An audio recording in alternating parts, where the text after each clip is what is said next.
All right, we're going to get started. Jeff, you can advance the slide. So my name is Rick Feinberg. I'm the press officer of the American Astronomical Society, and it's my pleasure to welcome you to this SatCon 2 press conference, which I'm hosting in collaboration with the National Science Foundation and its NOIR Lab, National Optical Infrared Astronomy Research Laboratory, which is run by the Association of Universities for Research in Astronomy, AURA. And we're really glad to have you with us today. So the SatCon 2 workshop was held this week. Some of you will have been at that workshop, and some of you may have been at the SatCon 1 workshop a year ago or attended this week's SatCon 2. What we're going to hear today is a brief overview from the co-organizers, followed by presentations from the 4 working groups, about which you'll hear more in a couple of minutes. For attendees, I want to let you know that you can ask questions throughout the briefing using the Q&A box. You'll find a little Q&A button at the bottom of your screen. I've asked the panelists not to actually type any answers into that box, but instead to wait until the Q&A period, which will occur at the very end of the briefing after all the presentations, at which point we will read the questions aloud and answer them aloud so that it will be captured on the recording. Also, we're live streaming to YouTube and Facebook, both the AAS and the NOIR Lab sites, and folks who are watching that way won't be able to ask questions, but if we don't ask and answer the questions aloud here in Zoom, they won't get to hear the Q&A at all. So that's why we do it that way. For those of you who are tuned in and if here in Zoom, and if you do want to ask a question, your name will be obvious to us, but your affiliation won't be. So please include your affiliation, and please also include, if you can, who your question is directed to. And again, you can enter them into the Q&A box throughout the briefing, and we will ask and answer them at the end. Also, you can upvote questions. So if you see a question that you were planning to ask or that you just think is a really good question that you'd love to hear the answer to, go ahead and upvote it, and that will raise it in priority.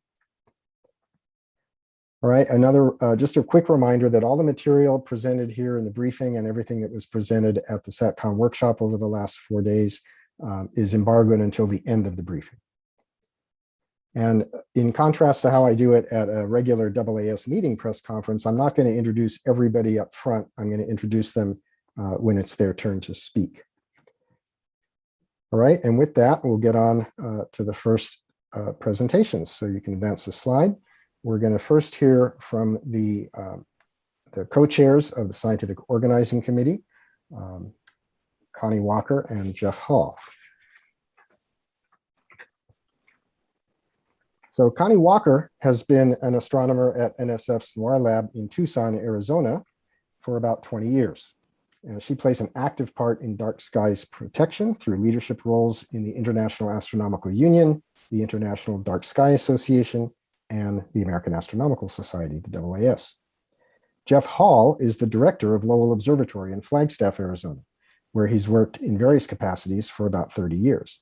He's chair of the AAS Committee on Light Pollution, Radio Interference, and Space Debris, and has played an active role in dark sky preservation efforts throughout Arizona. So as I indicated, Connie and Jeff are the co-chairs of the Scientific Organizing Committee. They, in fact, are the principal co-organizers of both the SatCon 1 workshop last year and this week's SatCon 2 workshop. I'll turn it over to them to give us a brief overview. Okay, thanks, Rick. Thanks for the introduction, and thanks for joining us today. SatCon 2 is the follow-on conference to SatCon 1.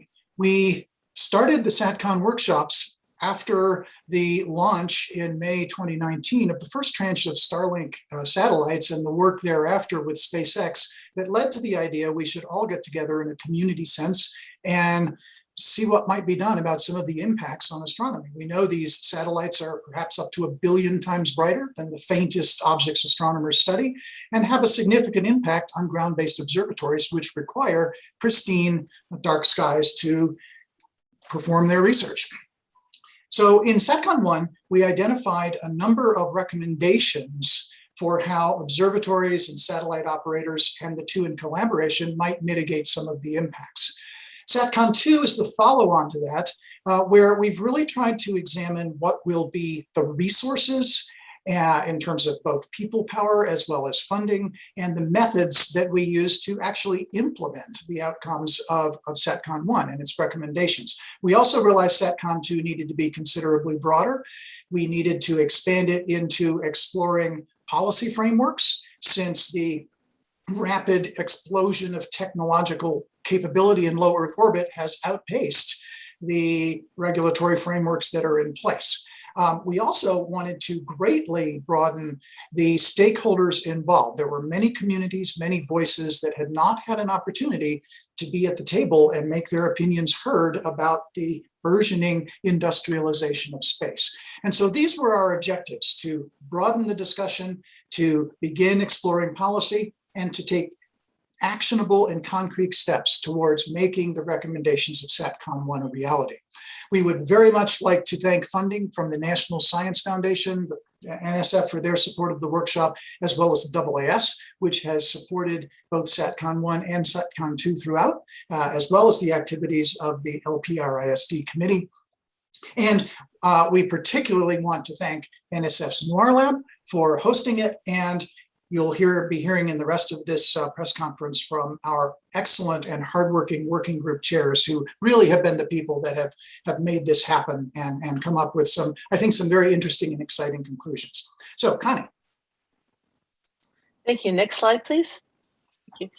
So at the heart of the SATCON 2 workshop, we had 4 working groups: one on observations, led by Meredith Rawlings; one on algorithms, led by Jonathan McDowell and Rob Seaman; and another on policy, which was led by Richard Green, with 3 subgroups that focused on national, international, and industry. And then the 4th group was the community engagement group, which was led by Arpana Venkatasan and James Lowenthal. And that was a truly multifaceted group with many communities that were involved. And you'll hear more about that later as well. And so these 6 working group chairs, they'll be introduced in more detail by Rick later, before each of their presentations. They worked with a total of about 90 working group members. And it was an amazing experience. They worked for 2 months before the workshop on their various areas, and about over 550 registrants registered for the meeting. We had about 8.5 hours of presentations with some Q&A, and about 6 hours dedicated to discussion and questions. And all of the findings and everything that came out, the feedback that came out of the questions and answers and the discussion from the attendees, will go into the report that we will probably take a couple of months to actually finish. So hopefully by the end of September or so, we will have a product. And then as well, we will have a final press briefing that you can all come back to. And more importantly, I think in some ways, is the future. And we're having quite the discussion over this already. The observations group has suggested something wonderful called SatHub, and I'll let Meredith explain more on the concept there. And this will also be involving the algorithms working group besides the observations working group. But there's also plans to include SatHub and other similar programs in a center we would like to actually develop over the next few months as well. And that may include a proposal to the International Astronomical Union. They have a call that just went out recently on such a center. So stay tuned for more on that. Next slide, please. Okay, thank you very much, Jeff and Connie. So I'll ask you to turn off your video, and I'll ask Meredith Rawlings to join us. Meredith is chair, as it says right here on the slide, of the Observations Working Group. Meredith Rawlings works with the Vera C. Rubin Observatory Legacy Survey of Space and Time, or LSST group, at the University of Washington. She's a research scientist in the Department of Astronomy and a Dirac Fellow. Part of her work is to understand and disseminate how the proliferation of low Earth orbit satellites affects astronomy. Thank you, Rick. Take it Go to away. the next slide. Perfect. So as Jeff and Connie have already stated, and as you know, the hugely increasing number of low Earth orbit satellites are impacting observers of all kinds worldwide. And SatCon 1 last year had these 10 recommendations that were focusing particularly on optical and near infrared astronomy. And we just spent several weeks leading up to SatCon 2 working on coming up with how to best implement these. My working group in particular is focusing on 3 of those recommendations. Next slide, please. The recommendations that the observations working group has been working on and is still working on is primarily a way to coordinate observations of satellite constellations, and then also coming up with requirements for satellite operators to share data more widely in a standardized way. I want to emphasize that our working group has a very diverse membership. International participation includes some satellite operators, educators, astronomers from many different wavelengths, including radio, some entrepreneurs, and that our work is ongoing, and that the proposals that I'm describing today are preliminary, but I'm very proud of the progress we've made so far. Next slide, please. So one of the main things that we're proposing is we're calling it SatHub. The idea here is to have a one-stop shop for all of your different needs pertaining to low Earth orbit satellite constellation observations. We really would like to get out ahead of this and avoid reinventing the wheel by having lots of individual siloed groups addressing the problems, and instead have a single landing place for all of these different observations and related analyses to land. The primary goal of SatHub is to inform and enable timely satellite observation plans. It'll be an education center, a news center, if you will, for about the latest launches and the latest tips and tricks for observing and reducing your data. And then as a secondary goal, it will be a landing place for all of the software that we'll hear a little bit about soon from the algorithms working group, tutorials for how to observe given whatever equipment you have, or even if you're just using your eyes or a camera. And as well as the data from satellite operators themselves, like the 2-line element data, which I'll get to in a minute, ephemerides, images that astronomers take, different kinds of data products, be they radio observations, images with streaks, affected spectra, etc. So this is a large proposal, which is why we may well want to integrate it with the future plans for the IAU Center that Connie mentioned. We have yet to have a complete funding model together, but this was a very exciting idea that all of us are working to kind of write down, and you'll be able to see the full-fleshed proposal in a couple of months. Next slide, please. The other piece that we've been working on in the observations working group is more concrete guidance for operators for the kinds of information that can help observers as they're starting to contribute to a pile of observations, if you will, that will improve our understanding of the problem as it changes in real time. A key item is error bars. Right now, the 2-line element format does not really include that, and it's important to be able to pinpoint actually where the streaks are going to be, as well as measure how bright they are. There's a couple different formats that we're recommending for that. We also are recommending that operators provide updates to their position information at least every 8 hours or immediately following maneuvers. This is important because they're not just in a passive orbit, they have maneuvering thrusters and can move around. In addition, we would like operators to contribute to funding publicly accessible websites and resources such as SatHub, and we would like them to share beaming strategy information to help with radio astronomy needs. Next, please. This is my last slide, and I just want to emphasize that the fast pace of this satellite situation coming on the scene really requires ongoing observer-operator dialogues. The key design needs have not changed since SatCon 1. We still want low orbits and darkening mitigations, but as we begin to study broader impacts on multiple constituencies, these may evolve, which is why we want a continued dialogue to happen. We hope that many aspects of SatHub as it comes in fruition will be useful for industry and that will attract funding from satellite operators. I'll leave you very briefly with this recent figure courtesy of Pat Seitzer showing that the VisorSat mitigation from SpaceX's Starlink has resulted in some significant darkening, but has yet to quite reach the 7th magnitude threshold goal. Thank you very much. Okay, thank you very much, Meredith. So we're next going to move on to the algorithms working group. The presentation will be given by Jonathan McDowell. He's an astrophysicist at the Center for Astrophysics, Harvard and Smithsonian, and a staff member at the Chandra X-ray Center in Cambridge, Mass. Jonathan is the author and editor of Jonathan's Space Report, an email newsletter documenting technical details on satellite launches and reentries. And he was the author of an astrophysical journal paper, The Low Earth Orbit Satellite Population and Impacts of the SpaceX Starlink Constellation. During the Q&A period, Jonathan will be joined by Rob Seaman. He's a data engineer and co-investigator for the NASA-funded Catalina Sky Survey at the Lunar and Planetary Laboratory at the University of Arizona. The Catalina Sky Survey's mission is to discover and track near-Earth objects in an effort to meet the congressional mandate to catalog at least 90% of the estimated population of near-Earth objects larger than 140 meters.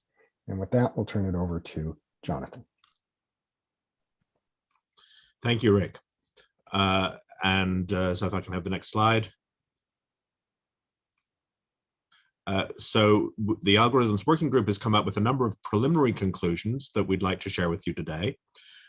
First, our work confirms the SATCON 1 recommendations that there are really 3 specific areas of software that particularly need development. One of them we call pass predict. Will my observation be affected? Will there be a satellite going through my field of view? Another one, which we call trail fix, asks, can I salvage useful science from the affected data? Can I mask the trails and so forth?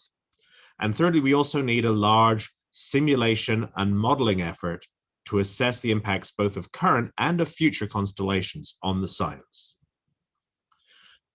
Secondly, our working groups carried out a detailed study of the algorithms and interfaces that these tasks are going to need, and that's going to be in the report in a couple of months.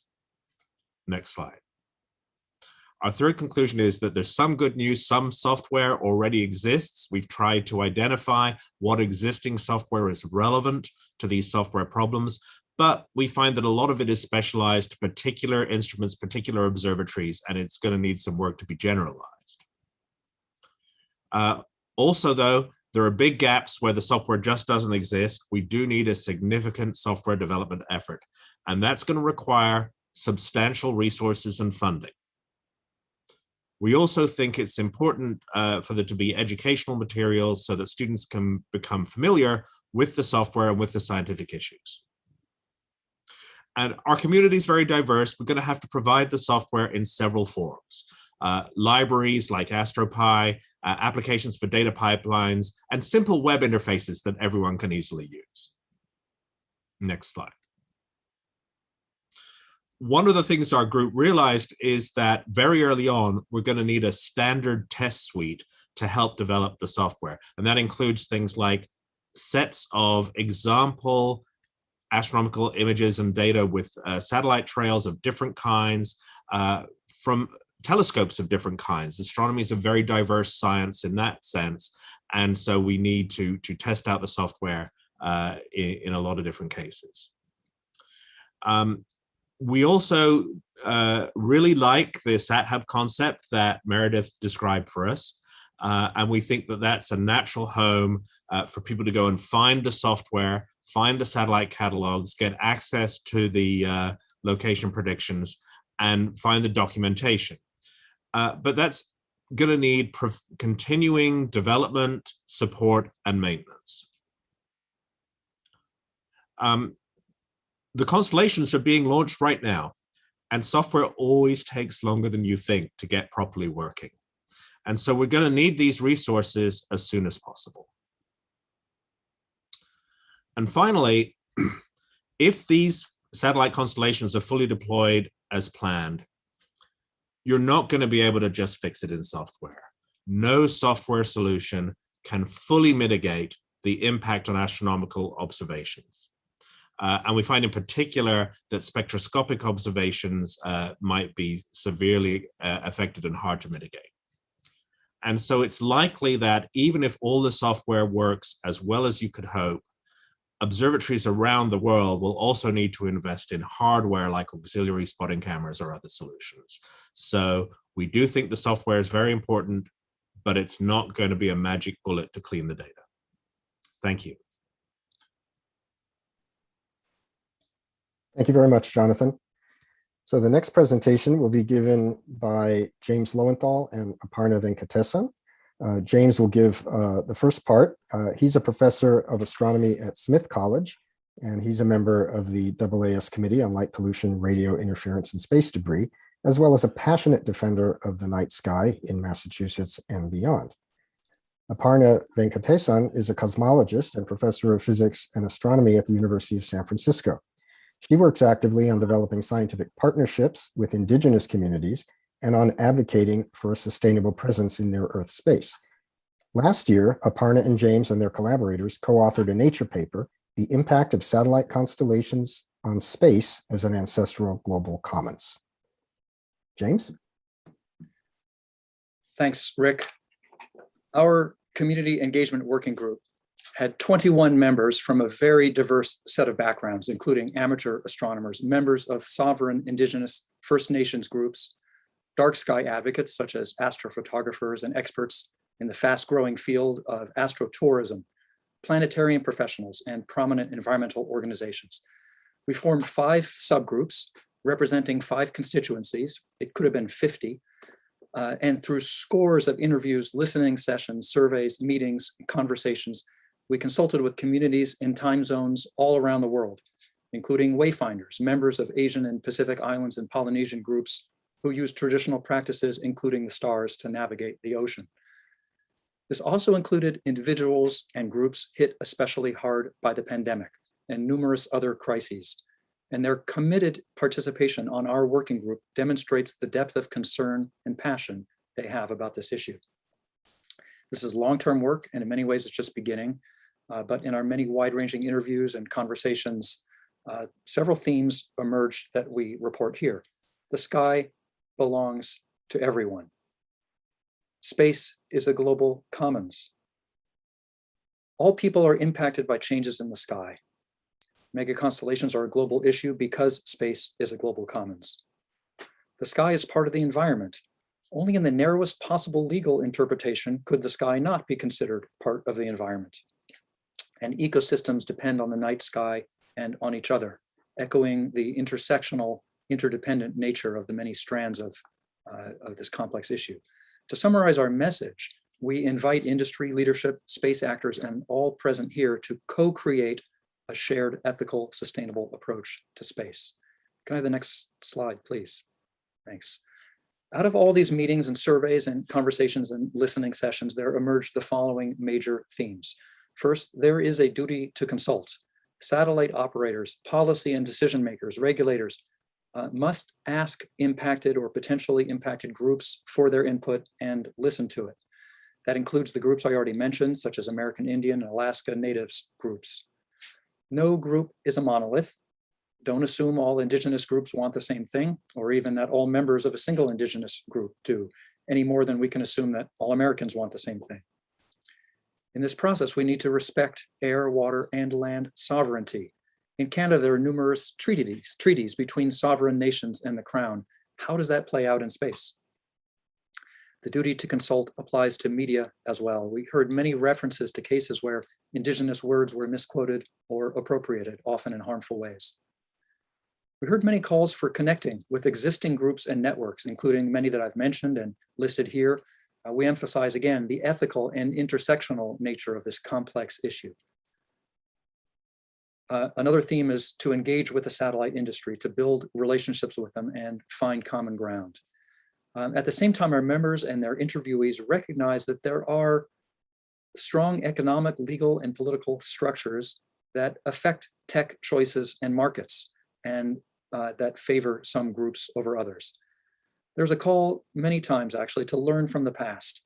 Telephones, trains, planes, cars, fossil fuels, the internet itself, all of these technologies burst upon the scene, were disruptive, produced profound change in society, to be followed by some modicum of regulation and lawmaking. and some more successful than others at protecting public interests. One great example of success, of course, the Montreal Protocol that has helped to save the ozone hole from degradation due to CFCs in the atmosphere. An excellent model for us to consider here.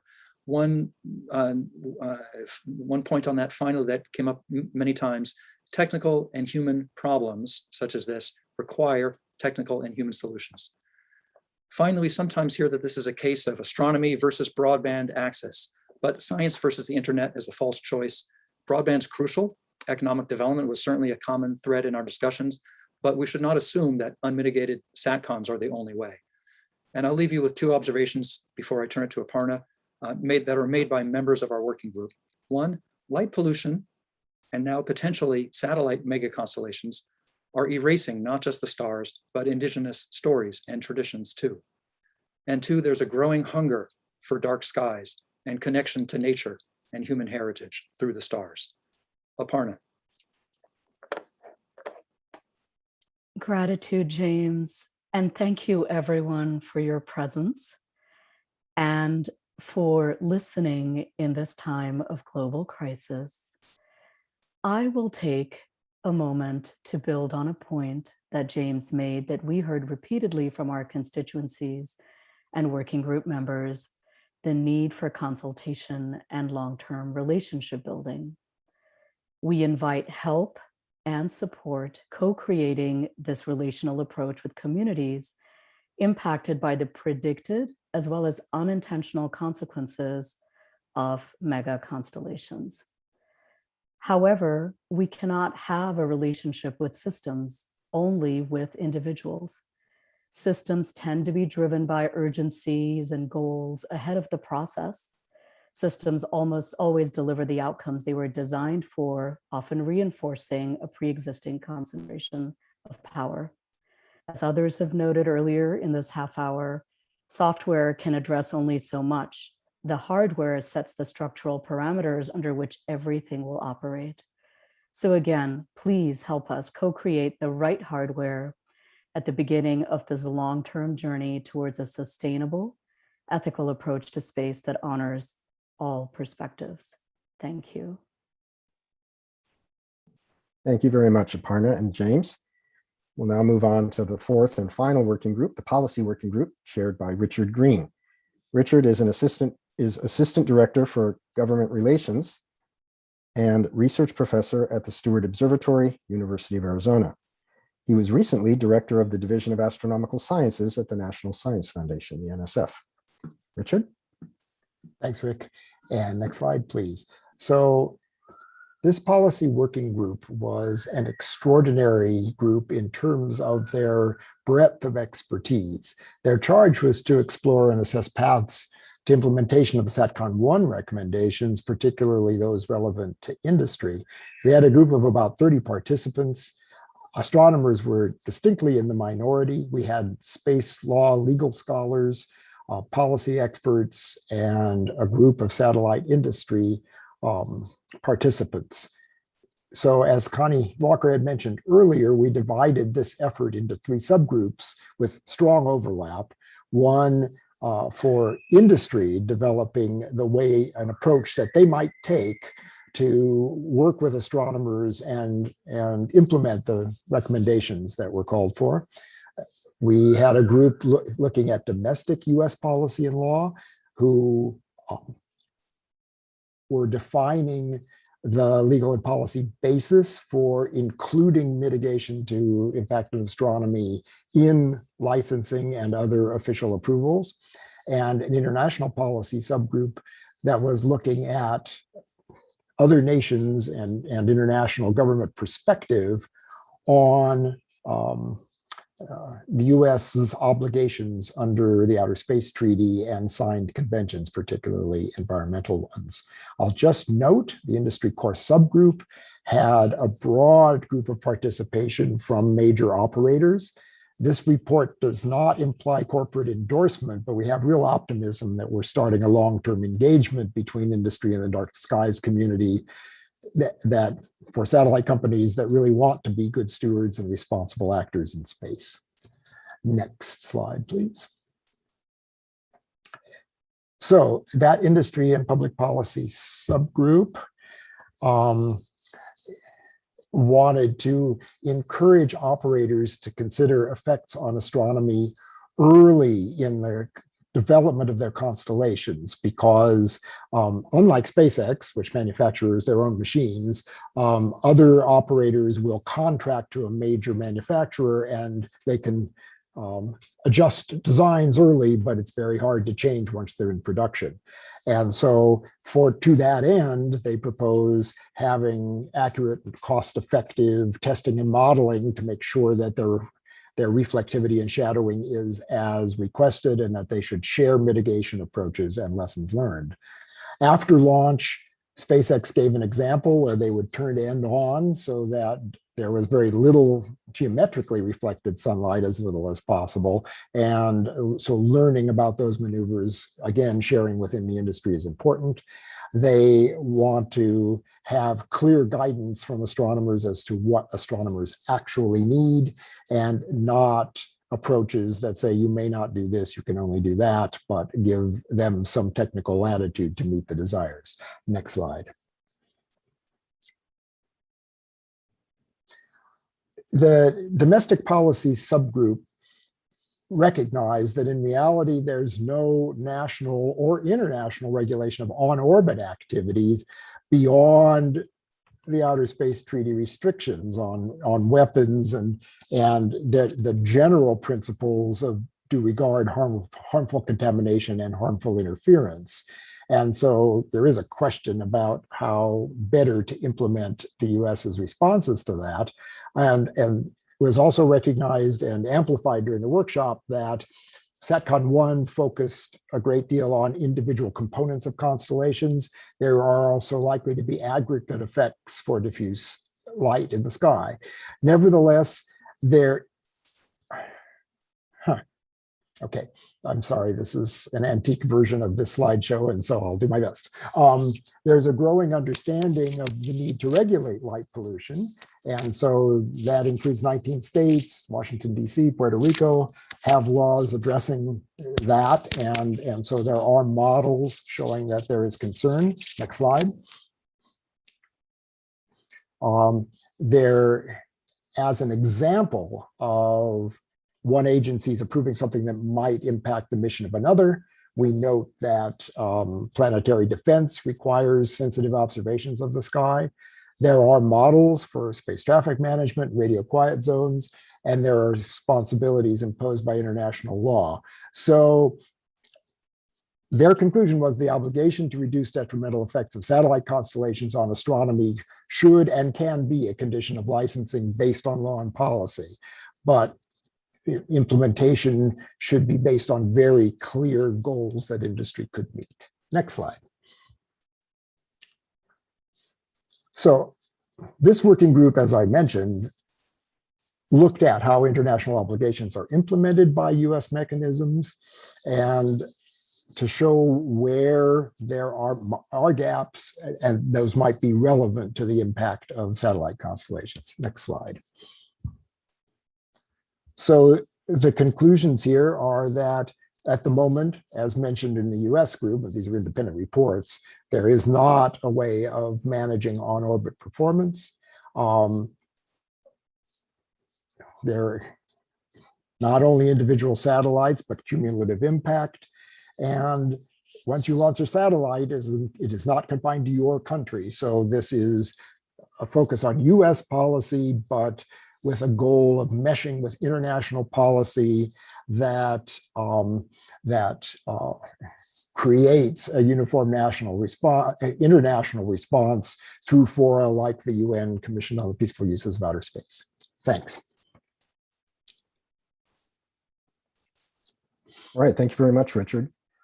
So we'll leave this screen up for just a moment, though I will note that at some point very soon after the workshop or after the briefing is concluded, we're going to post a copy of these slides with the media advisories about the briefing so that everyone will have access to this list of email addresses. You don't have to necessarily copy it down feverishly. I want to thank all the presenters for doing such a great job of keeping to time. We now have plenty of time for questions. Before we switch to that, I want to remind the journalists who are in attendance to enter your questions into the Q&A box. You'll find a button at the bottom of your Zoom screen. Identify your affiliation, as well as, if you can, who your question is for. And then my colleagues, Vanessa Thomas, who's been monitoring the Q&A box, and Amanda Koch, both of whom are part of the Noir Lab communications and press and outreach team. They'll handle reading the questions aloud so that we can get the answers recorded for the live stream.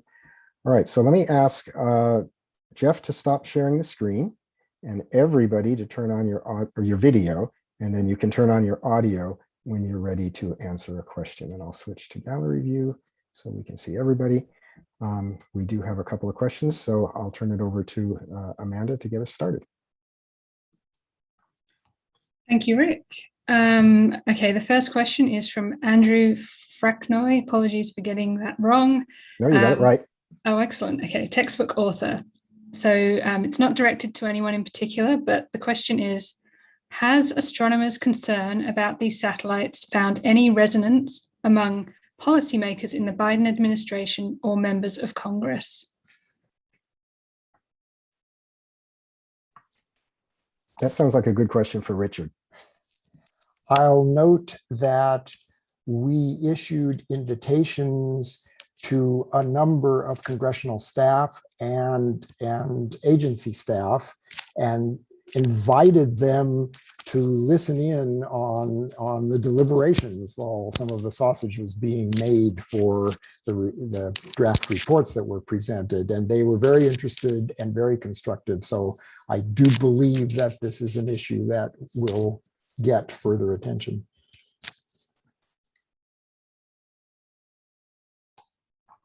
Great. Okay, next question is from Alex Witz at Nature. What's the time frame for a potentially IAU-led center to be launched?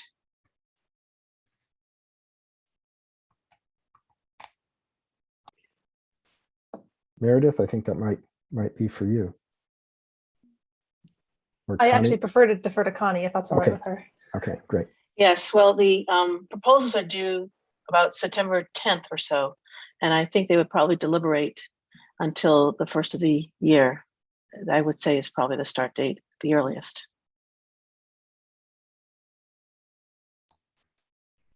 Okay, next question. Again, not directed to anyone in particular, but it's from Jeff Faust at Space News. Were there any recommendations about how to incorporate evaluation of astronomical impacts into the FCC licensing process for satellite constellations, including whether such systems should be subject to NEPA?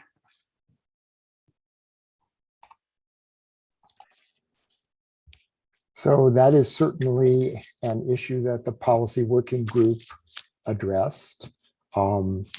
The conclusion and the basis on which they asserted that consideration of impacts should be considered was that there could be harm to environmental concerns from orbit. And so on that basis, argued in an almost legally publishable way, they suggest that that could be the case, but we're unlikely to go into great detail on how an agency should implement licensing procedures, only that it would be appropriate for them to do so. If I may add to that, that was something that came out of the community engagement working group constituencies and our working group members and conversations, is the pressing need to consider space as an environment beyond just being a human environment. That way it could be included under the scope of current law. And to show how interesting and current an issue this is, the report format that you're likely to see we'll have those issues on which there was a consensus and those issues on which a consensus was not reached. And so in more detail in this report, there are three levels of consideration. One, as I said, harm to the environment from space. Secondly, an extension of the environment into space, particularly the human environment. And third, considering space as a global commons and environment in and of itself. And the last 2 points are going to have to come from our committee as not consensus points, because there are passionate arguments for considering those considerations and well-reasoned arguments against from a strictly legal and policy point of view.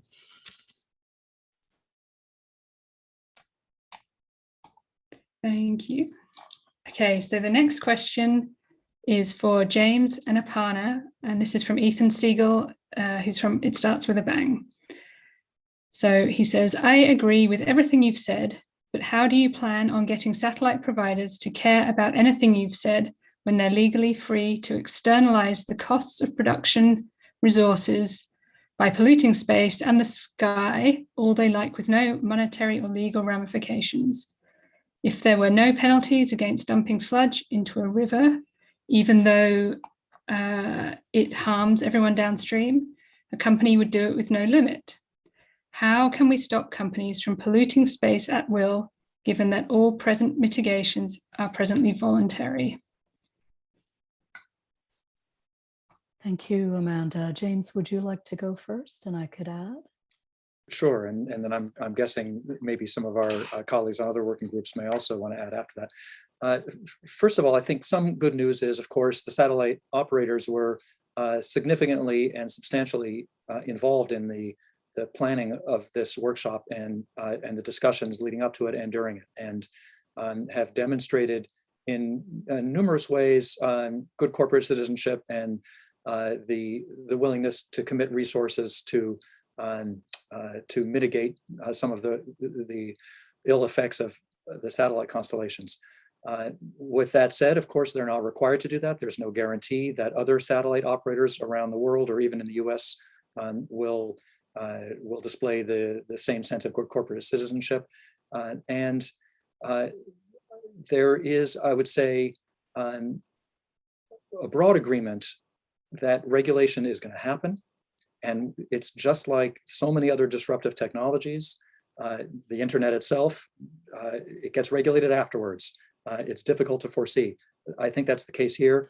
I think the corporations, the satellite operator corporations understand that, and the competition is pretty severe. Even the business model is on shaky ground. We've already seen bankruptcies, and having a completely unregulated atmosphere is not necessarily the best for them either.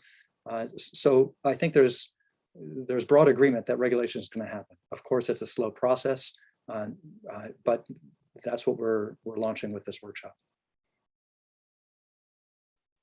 Thank you, James. I think that's a great overview from what our working group shared on this issue.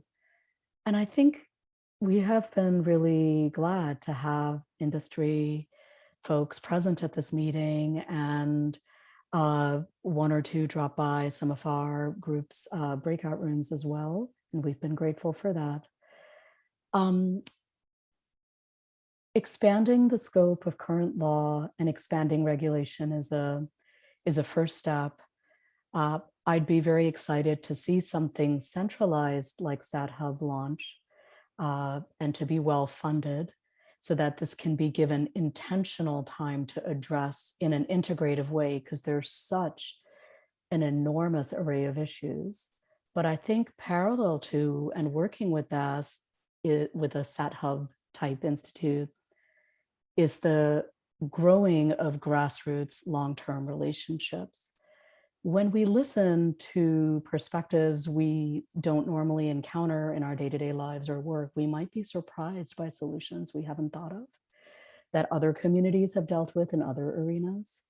So I would say more regulation, expansion of current laws are some easier, lower hanging fruit. And I think we can also learn from and be inspired by other countries and how their space agencies or how their process has been, including, for example, in their indigenous worldviews, for example, how New Zealand included Maori principles and perspectives in signing the Artemis Accords. So there's many things we can all learn from each other. Thank you.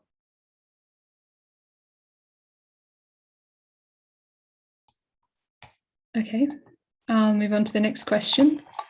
This is from John Amos at the BBC. We hear a lot about the broadband constellations and very little about the large constellations of synthetic aperture radar satellites. These satellites are active emitters. Does that actually make them a more difficult problem to mitigate?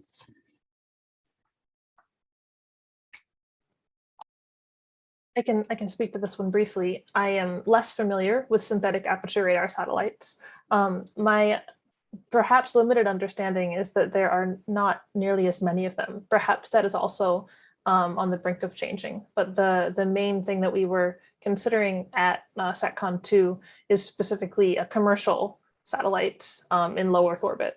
So I would love to learn more about this. And if any of my other folks here know more, feel free to weigh in. Well, just to endorse what you said, Meredith, there are an increasing number of commercial radar satellites going up, but not at the mega constellation quantities, right? So, for example, ISI has launched 15 so far. They're in the tens per constellation, not in the tens of thousands. And so we do need to look at it, but I think it's not such an imminent threat.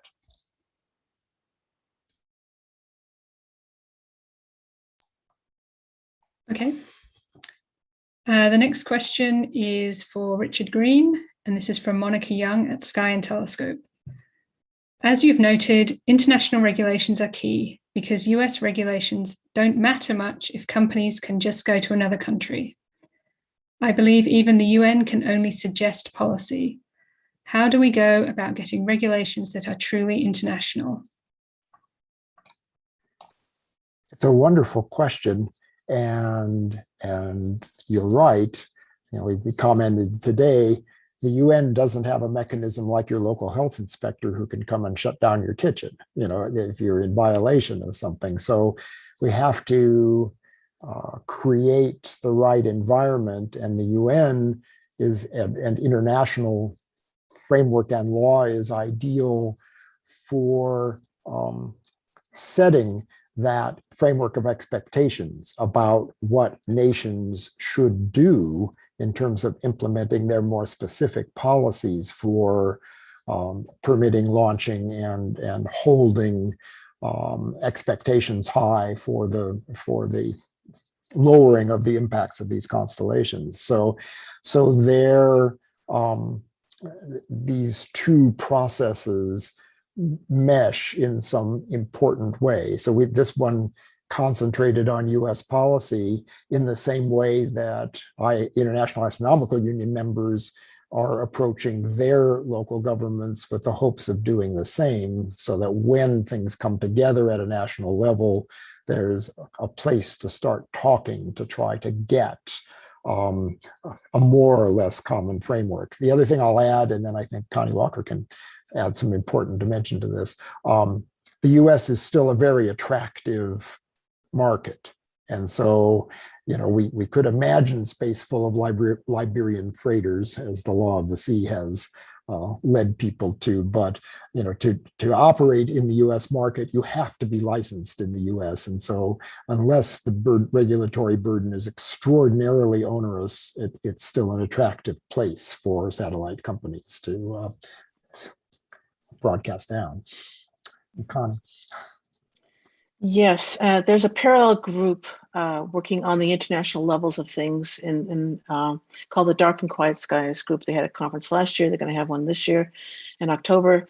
And we we're working under the auspices of the UN Office of Outer Space Affairs and the IAU and actually the country of Spain. Under those auspices, it was an interesting process when we reported out in April to the UN that the consensus really does have to come from all of the countries that are involved that are there at the UN, which are like up to 95 countries.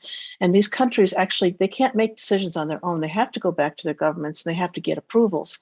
So I think that's the important part of all this. If we can get the countries involved at the level of their governments, to actually endorse the regulations, that moves things, that moves the dial a lot of the way over than we first expected when we started this process. Thank you. Okay, thank you. The next question is from Mabel Rodriguez, and this is to the policy group. There is an agreement about the moon. Would an agreement about mega constellations with international governments involved be necessary? She also says 65,000 satellites are about. Will there be software capable to avoid them in an observational night? I'll absolutely have the second part of that question for Jonathan. One of our international subgroup participants pointed out that the Outer Space Treaty is a very flexible backbone. It provides the principles under which nations can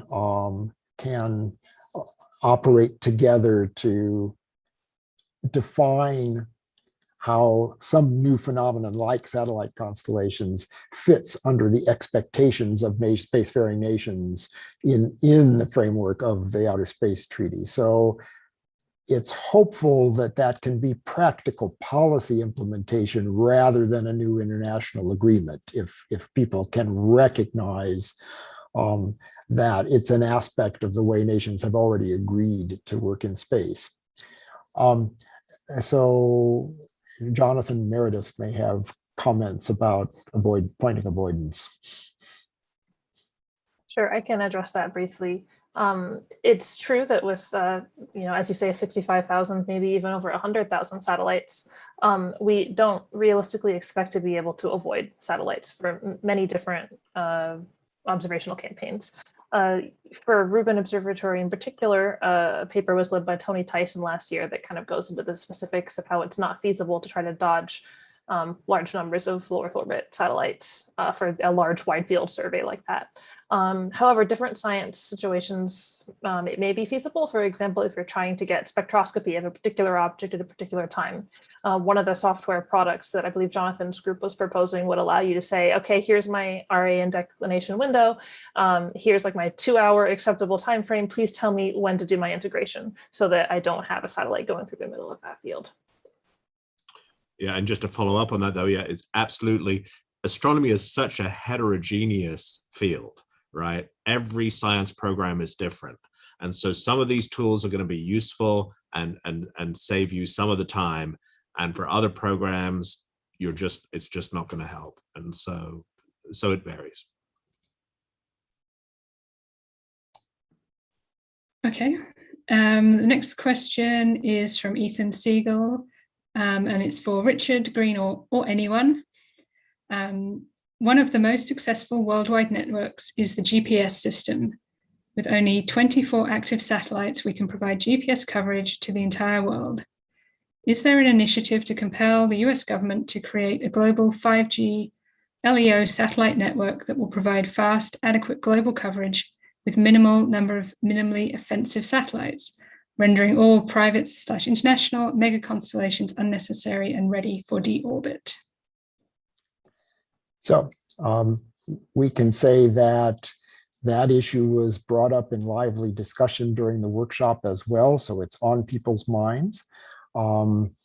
The two comments that we arrived at thinking about that was that industry came in very strongly to say, at the moment, this is a competitive commercial activity, and so it would have to be quite a change in the way that governments approached dealing with their business community. And so far, almost all governments involved are promoting active satellite communications networks rather than urging them to consolidate.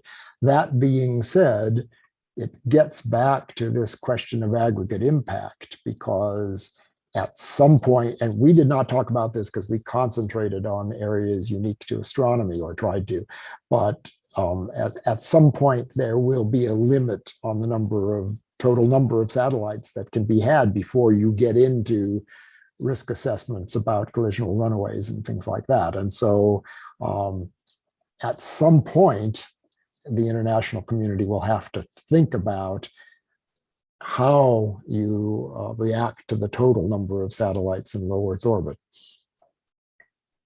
If I may add to that, and Richard, I want to make sure you were done. Okay, I think that's a really good question. I want to hand it off to James in a moment, because I think this is part of thinking out ahead and, you know, honoring that industry is working on a very different pace than most institutions in academia, who tend to form committees and deliberate over long stretches of time.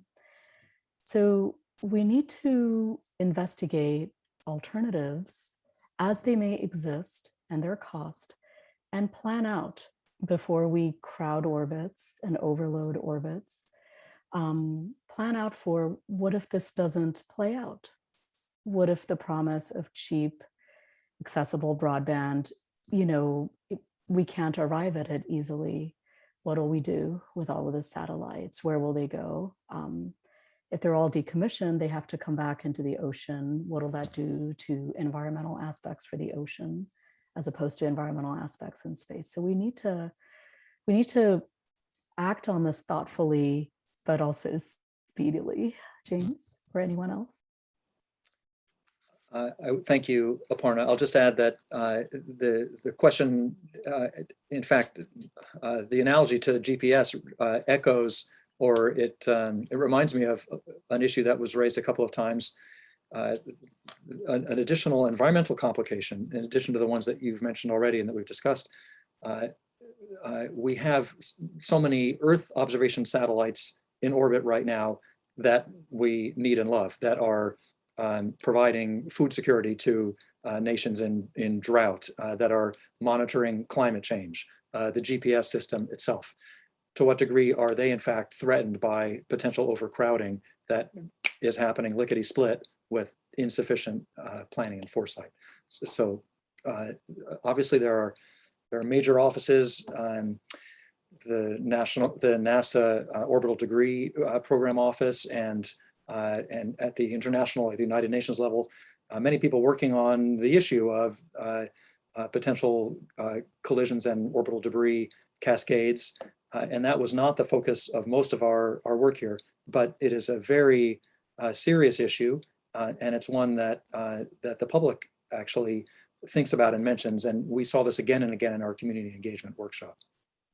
Okay, we're coming up to the top of the hour, so we have just a few questions left. So Amanda, let's go ahead and ask them, but let's try to have very brief answers to them. Great. So the next question is from Mabel Rodriguez again. What is going to happen with all future projects like SKA or ELT?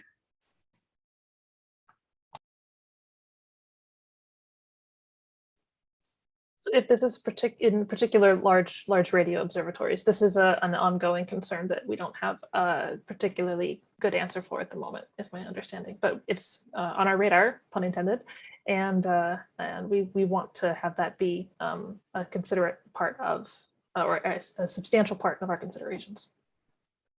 The ELTs, of course, are the next generation of extremely large telescopes, and they're going to have relatively small fields of view and probably will be able to avoid satellites without too much trouble. The real problem is the similarly large, or not quite as large, but very wide field Vera Rubin Observatory, which is really going to have trouble because it sees so much of the sky all at once. Yeah, that's right. I've got my acronyms mixed up. Yeah. Okay, let's move on to the next one since we're getting low on time. Okay, last question from Mabel. Will you have a document for the UN after the reunion at La Palma in October 2022? Connie? The answer is yes. Short answer. Yeah, we were mandated to have a document ready for the UN, and it might not be ready until maybe January to be reviewed by delegates. But yes, we'll have one. Great. Next question from Daniel Fisher. A full-blown SatHub website will take many months and substantial investment to set up, while SatCon launches continue all the time. How about a simple centralized data collection platform as a start, coming into operation quickly? Well, thank you for that question, Daniel. Yes, it will take some time to make SatHub a reality. And a group that I'm leading at the University of Washington and the Dirac Institute is actually currently building a smaller scale service like the one you described. We're calling it Trailblazer. And the idea is to collect FITS files from astronomers worldwide, or anyone who can take a FITS image really, that have satellite streaks in them, and to kind of make a collection so that any group could investigate the changing impacts of satellite constellation bright streaks in the data as the situation evolves. So look for that hopefully later this year. And a final question. Yes, last question from Jordan Simpson-Parry of the Isaac Newton Group. How does the impact of satellite constellations on radio astronomy compare with the impact on optical infrared astronomy? Both are very significant and different. This is one reason why I made a point to include both radio astronomers and optical near-infrared astronomers in the observations working group, because I am biased as an optical observational astronomer, and I think it's really crucial that as we build these new tools and consider different recommendations for satellite operators to follow, that we include needs of all different wavelengths. So. Can anyone good. comment on the Go ahead. protection of radio versus optical infrared just for a moment? Sure. That's a good point, Aparna. So there is some precedent in the radio for having some protected bands, which is good, but is insufficient because the reality of how these satellites transmit is there's so many of them for one, and they have side lobes. You can't just cut off your radio transmission at a given frequency. It's just not how physics works. And so there's going to necessarily be spillover into nominal protected bands for radio astronomy. And in reality, radio astronomers don't just observe in their allocated special bands, right? That's not where the universe always is doing interesting things. So the more noise that we have, that becomes a significant problem. And there is already ample work being done by radio astronomers to mitigate the effects of geosynchronous satellites, but they stay put and they know where they are. So they can, as needed, kind of ignore chunks of the sky. But because the low Earth orbit satellites on these constellations are all over the place, it's a much more challenging problem. And I think there's not as much protection for non-radio wavelengths like optical and so on. Thank you. All right, well, thank you all very much. I want to thank not only all our speakers, but all the other panelists who've played a role in organizing and preparing for this briefing. So thanks to all of you. I appreciate the attendance we've had today from our journalists who tuned in, and also all of you who are watching the live streams on YouTube or Facebook. I want to thank our funders and sponsors again, the National Science Foundation, NSF's NORLab, the Association of Universities for Research in Astronomy, which runs NORLab, and the American Astronomical Society, of which I'm proud to be a part. I want to note that at the end of the briefing, we will archive the live streams on both the AAS and the NORLab YouTube channels. And so you'll be able to go there. I'm sorry for those of you who did tune in via YouTube or Facebook, we weren't able to accommodate questions on those platforms today. But I thank everybody who asked such great questions, and we look forward very much to the report. Connie and or Jeff, do either of you have anything you'd like to say before we sign off? Yep. All right then. Oh, nope. Go ahead, Jeff. No, just to remind everyone, we really envision this as the sort of the middle of the SatCon 2 process. Often a workshop proper is sort of a culmination, but we felt that with this effort, it was more likely there would be substantive changes to the reports based on all the conversations that were going to happen at the workshop. And I think that is probably the case. So we are looking at a timescale of towards the end of September to complete the reports. We hope they will be consequential and influential and lead to concrete actions that move us forward in this complex issue. So thank you for joining us. And at that point, we'll probably have another press briefing. Thank you very much. All right. Thanks to all. We look forward to your report. Thank you for all the work you're doing to save our skies.